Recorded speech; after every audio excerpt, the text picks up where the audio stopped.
হযরত মুআজ ইবনু জাবাল রাদিয়াল্লাহু তাআলা আনহু হতে বর্ণিত।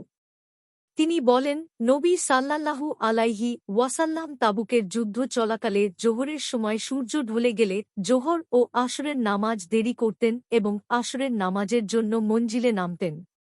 অর্থাৎ জোহর ও আসরের নামাজ একসাথে আদায় করতেন। মাগরিবের নামাজের সময়ও তিনি এরূপ করতেন।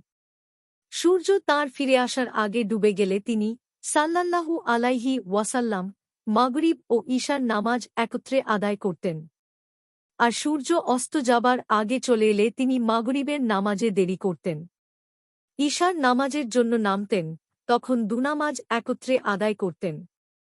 আবু দাউদ তিরমিজি। আবু দাউদ 1208, দারাকুত্তনি 1462, আর সুনানুল কুবরা লিল বাইহাক্কি 5527, তিরমিজি 553, ইরওয়া 578। মিশকাতুল মাশাবিহ 1344। হাদিসের মান সহিহ।